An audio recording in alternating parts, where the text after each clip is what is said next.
அமாவாசை அன்னைக்கு சாப்பிடாம விரதம் இருக்க சொன்னவங்க அந்த காலத்துல பெரிய விருந்தே போட்டிருக்காங்க. உண்மை என்னன்னு சொல்றேன் கேளுங்க. நான் வானதி. நிலா வெளிச்சம் இல்லாதனால தான் அமாவாசைன்னு நமக்கு தெரியும்.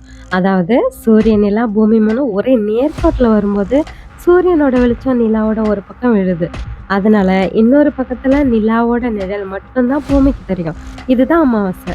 கரண்ட் வசதியே இல்லாத அந்த காலத்துல அமாவாசை அன்னைக்கு விவசாயிங்க எல்லாரும் வேலை இல்லாம வீட்டுல தாங்க இருப்பாங்க. அப்போ ஊர்ல எல்லாருமே சேர்ந்து விவசாயிங்களை கூப்பிட்டு விருந்து கொடுப்பாங்க. அப்புறம் ஏன் அமாவாசை நாள்ல சாப்பிடக்கூடாது விரதம்னு சொன்னாங்க? இந்த இடத்துல தான் நீங்க திங்க் பண்ணணும். அமாவாசை அன்னைக்கு அந்த காலத்துல விவசாயிங்களுக்கு போட்ட அந்த விருந்து முறை தான் இப்போ முன்னோர்களுக்கு படையல் போடுறாங்க. இதுதான் சாமி சாப்பாடு நீ தொடாதன்னு ஒரு கூட்டம் சொல்லி வச்சாங்க. அமாவாசை அன்னைக்கு சாப்பிட்டா டைஜஷன்லாம் ஸ்லோவாகும்னு சில பேர் சொல்லுவாங்க. இதோட உண்மை என்னன்னா, நிலாவோட கிராவிட்டி ஃபுல் மூன்னு சொல்ற அந்த பௌர்ணமியிலயும் சரி, நியூ மூன்னு சொல்ற அமாவாசையிலயும் சரி, ஒரே சேம் கிராவிட்டியில தான் இருக்கும்னு நாசாவே சொல்லிடுச்சு. ஸோ சாப்பிடாம இருக்கிறதுனால அசிடிட்டி தான் வரும். ஸோ இதை பத்தி நீங்க என்ன நினைக்கிறீங்க? கமெண்ட்ல சொல்லுங்க. மறக்காம சப்போர்ட் பண்ணுங்க நம்ம சேனலுக்கு.